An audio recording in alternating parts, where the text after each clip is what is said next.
J'aimerais, avant de revenir sur le rapport d'orientation budgétaire et sur cette présentation, revenir sur vos propos introductifs, Monsieur le maire, avec des éléments intéressants qui ne concernent pas forcément directement le rapport, mais sur lesquels je pense qu'il est intéressant que nous puissions échanger.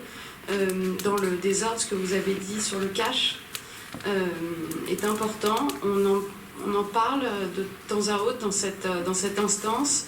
Peut-être qu'on devrait effectivement en parler davantage, parce que ce grand hôpital qui est au cœur de la ville est important pour notre ville, pour ce qu'elle est depuis toujours, est effectivement régulièrement en danger. Sur les quelques dernières années où j'ai siégé au conseil d'administration et à vos côtés, on a effectivement vu, et je vous rejoins totalement sur ce point, une gestion administrative d'État tellement éloignée des préoccupations quotidiennes, tellement déconnectée des besoins réels de l'hôpital, sans aucune humanité dans sa façon de gérer l'hôpital, dans sa façon de planifier, d'avoir une vision pour le cash, pour l'avenir. Donc une gestion extrêmement court terme ou destinée à cacher des volontés de disparition progressive de l'hôpital. On ne sait pas bien si c'est la mauvaise gestion ou cette ambition de faire disparaître l'hôpital qui prédominait. Enfin, en tout et pour cause, ça a été pendant des années désastreux. Et aujourd'hui, un retour à une situation un peu moins alarmante était en train de se faire. Et effectivement, la situation actuelle, la crise que nous avons traversée, nous met encore une fois dans une situation inquiétante pour le cash. Donc je partage parfaitement votre préoccupation sur ce sujet que vous avez abordé ce soir. Toujours dans le désordre, vous avez effectivement demandé au président des différents partis et groupes du conseil municipal de venir participer à un groupe de travail, de réflexion jeudi matin avec Monsieur Bélier, j'imagine, sur le thème des vacances et de la façon dont nous allions pouvoir accompagner les familles et les enfants, évidemment en particulier sur ces prochains mois, afin de leur permettre le meilleur rattrapage scolaire ou les meilleures vacances possibles, dans des conditions pareilles. On vous en remercie. Quelques propositions que nous ferons à ce moment-là, importantes peut-être à partager pour recueillir l'avis de tout le monde.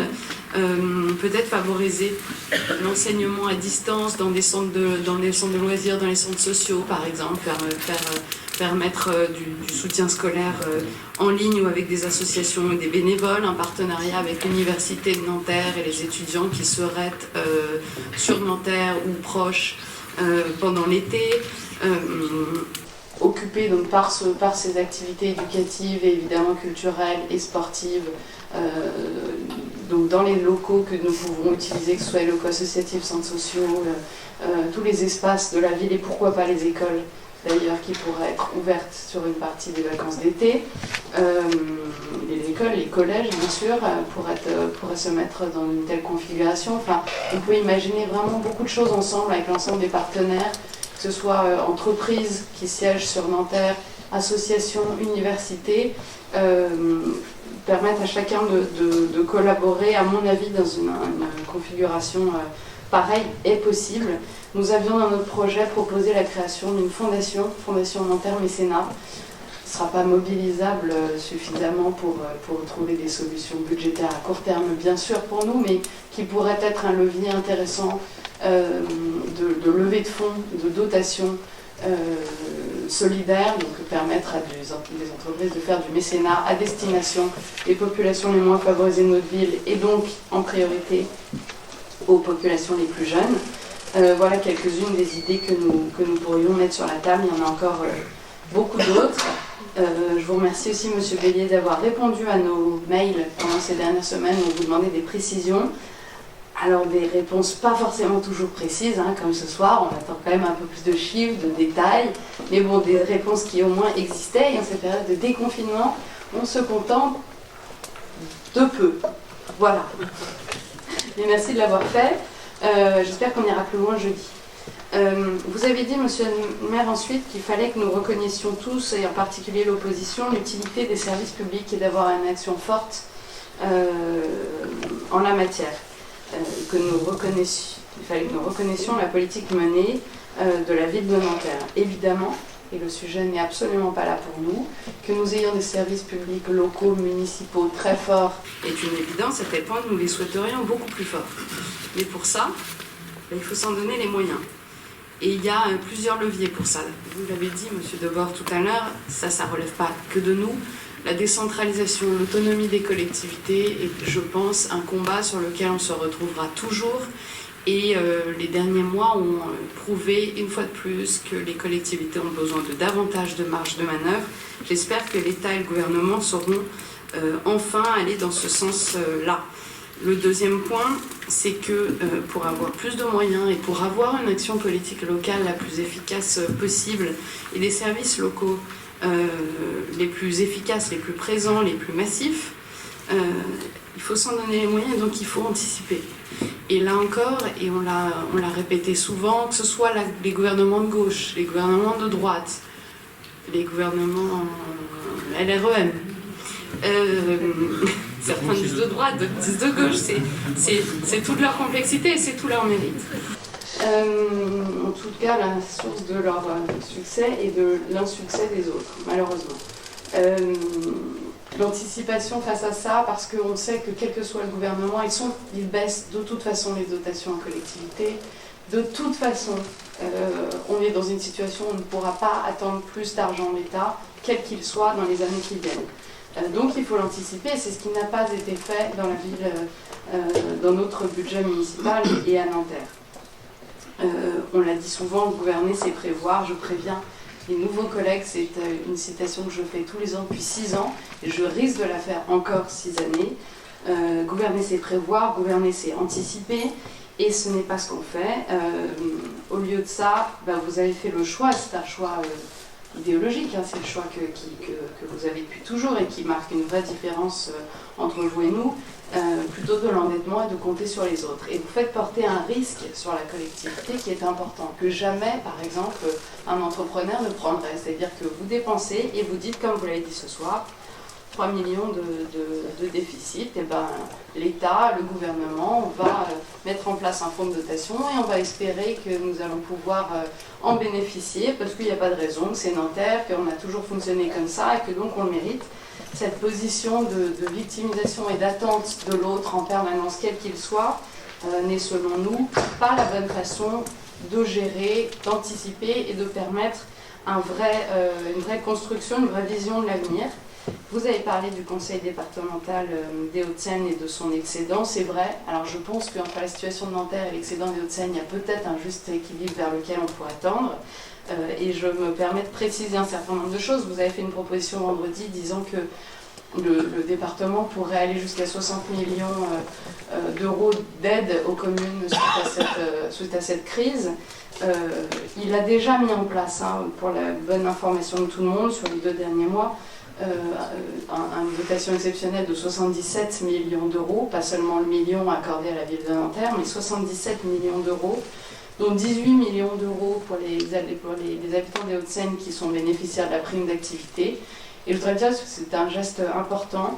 Ça reviendra à une aide pour 130 000 personnes, de 150 euros pour une personne seule, de 250 euros pour un couple sans enfant, de 400 euros pour un couple ou une personne isolée avec enfant. Donc il y a là une vraie participation. Il y a 12 millions d'euros d'aide pour les petites entreprises également, et au total, ça a été près de 17 millions pour les communes. Et comme vous l'avez dit, il y a des chances, malheureusement, vu la situation, que ces montants continuent d'augmenter. Et heureusement que le conseil départemental avait cette possibilité, parce que peu de collectivités peuvent, du jour au lendemain, dégager autant dans une crise. Et je crois que c'est à ça que sert une bonne gestion, pour voir quand ça va mal, s'en sortir, et s'en sortir relativement simplement, parce qu'auparavant, on a été dans une gestion rigoureuse. J'en viens à quelques questions que j'avais suite au rapport budgétaire, et j'irai plus vite Cela dit, vous nous annoncez donc un déséquilibre de 3 millions d'euros pour la section de fonctionnement. C'est important, donc j'ai compris, c'était ma question, que vous comptez sur ce fonds de dotation de l'État. Malheureusement, ce fonds ne concerne que 12 à 14 000 communes sur les 36 000 communes françaises. Et vous n'êtes pas sans savoir que Nanterre ne fait pas partie des communes les plus précaires et les plus en difficulté quand on regarde l'état de nos collectivités en France. Donc, est-ce que vous avez une quelconque garantie que nous allons pouvoir bénéficier de ce fonds? Et sinon, et puisque nous avons peu de temps avant de voter un budget en équilibre, quelles sont les solutions sur lesquelles vous travaillez pour remettre le budget en équilibre dans les 2 mois pour le vote? C'est ma première question. Deuxième question, de façon plus structurelle, à long terme, la situation financière de la ville se dégrade. On est passé, comme tu l'as rappelé, Samir, de 9 à 11,5 années de capacité de désendettement, ce qui est beaucoup. On arrive presque au seuil des 12 années infranchissables, entre guillemets. Le Covid ne peut pas tout expliquer. C'est une situation plus structurelle. Les pertes de recettes qui sont liées à la crise ne représentent que 1,5% de nos recettes totales. On ne peut donc pas dire que la crise soit la seule cause de la dégradation des finances de la ville. Vous aviez fait, il y a quelques années, 2 ou 3 ans, une légère évolution, un pas vers une tentative d'assainissement budgétaire, de façon à réduire cette capacité de désendettement, à être plus autonome. Est-ce que vous allez à nouveau être en capacité de renouer avec cette tendance ou comptez-vous poursuivre sur une logique de dépenses et d'endettement qui est ce que nous voyons à ce jour du rapport? Troisième point, j'en ai plus que 2, je vais vite. Les dépenses donc augmentent. Par contre, et ça peut paraître surprenant, nous ne voyons aucune augmentation des subventions aux associations augmenter. Il y a stabilité du budget ordinaire qui leur est accordé. Alors, effectivement, c'est surprenant puisque de nombreuses communes ont, elles, versé ou prévu de verser et annoncé déjà des fonds de dotation exceptionnels aux associations. Est-ce que ça va être le cas dans le budget bientôt? Est-ce que vous l'avez prévu ou pas?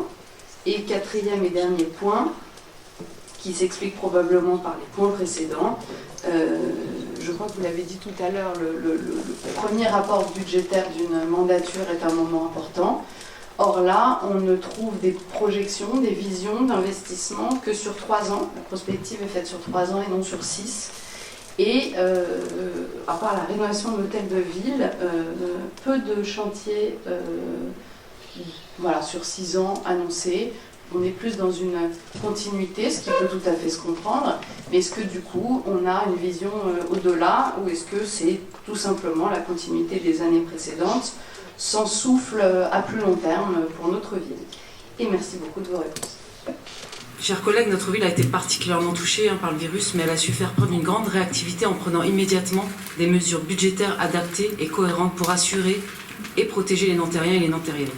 La pertinence et l'efficacité des actions engagées par notre municipalité, centre de dépistage, commande et distribution de masques, suivi personnalisé des personnes les plus vulnérables, auront clairement marqué leur différence avec les rigidités et les contradictions de l'État. Cette épreuve doit donc nous conduire à renforcer les compétences à l'échelle locale afin d'être toujours plus réactifs face à des demandes spécifiques imprévues. Ce renforcement des compétences implique que l'État, à contre-courant du mouvement amorcé et accentué depuis 2014, augmente les dotations dont doit bénéficier la ville pour exercer pleinement sa mission. Nous en sommes loin aujourd'hui et la baisse de la DGF, associée à l'augmentation des fonds de péréquation, constitue des points d'achoppement évidents à la préparation dans des conditions sereines de ce budget.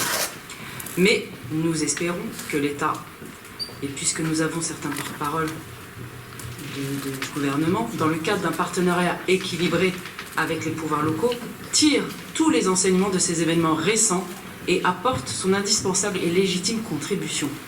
Le lancement du plan d'aide à destination des collectivités territoriales, auquel s'ajoute l'aide destinée aux investissements verts, est un signal encourageant. J'espère également que le département des Hauts-de-Seine, et on a pu entendre aussi des porte-paroles aujourd'hui, fort de son excédent de trésorerie record de 664 millions d'euros, confirmera l'inflexion dans sa politique de rigueur. En tant que conseillère régionale, je continuerai à être vigilante sur les appels à projets de la région afin que la ville en tire le meilleur profit.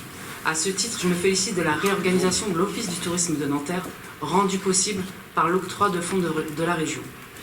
Je serai également très attentive aux modalités d'utilisation du budget participatif environnemental annoncé à 100 millions d'euros pour tout projet environnemental porté par des mairies, associations ou entreprises.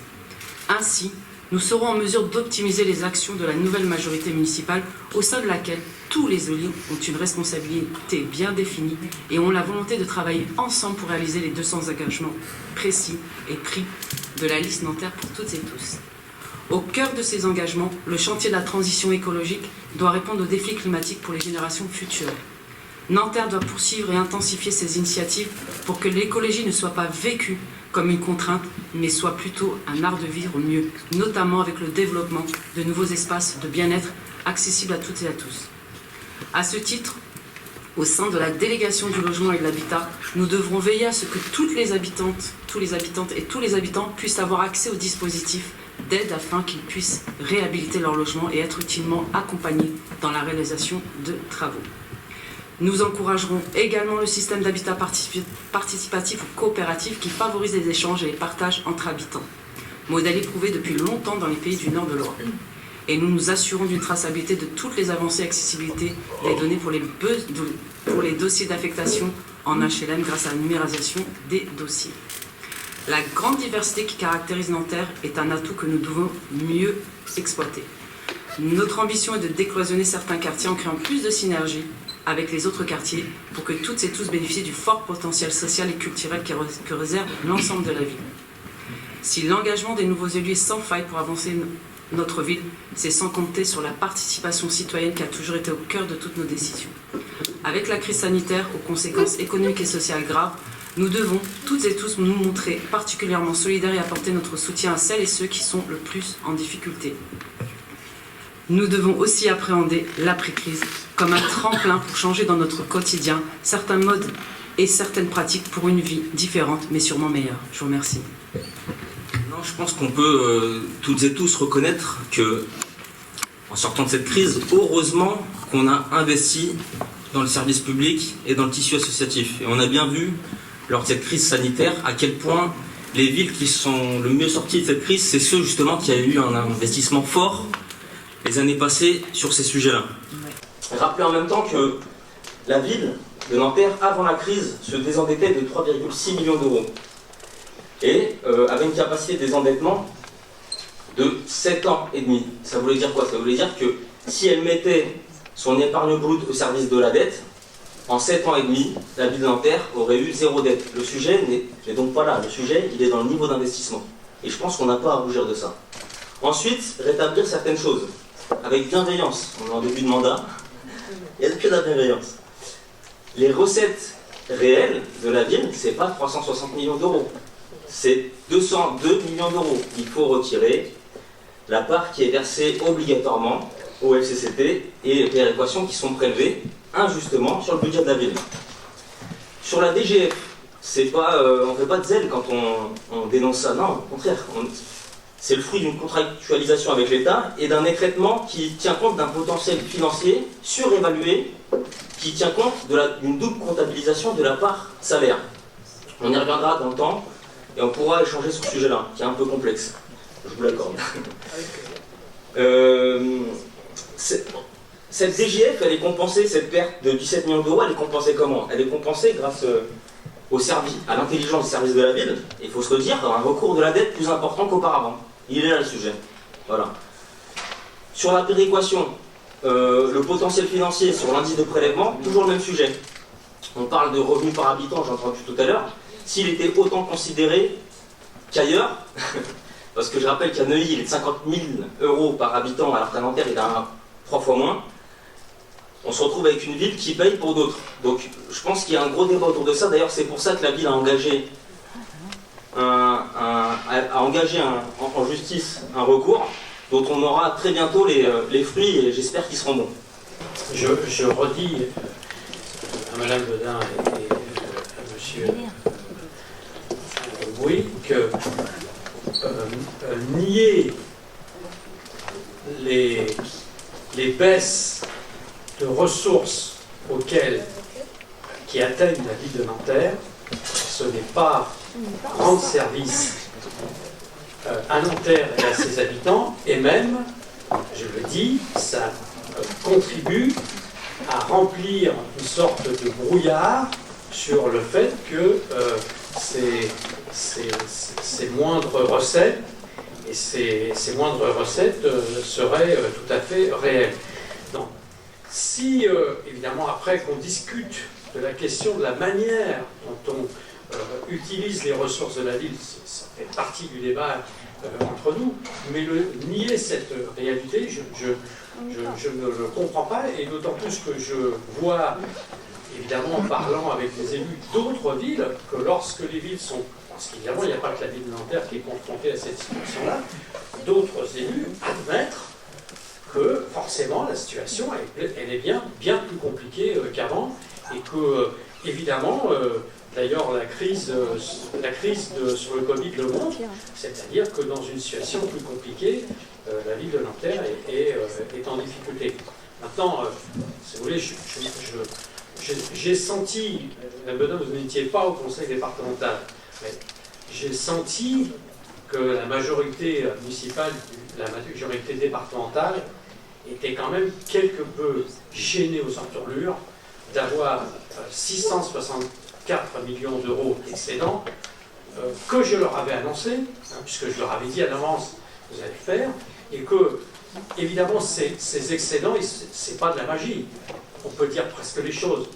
Quasiment, les services sociaux du département ont été démolis.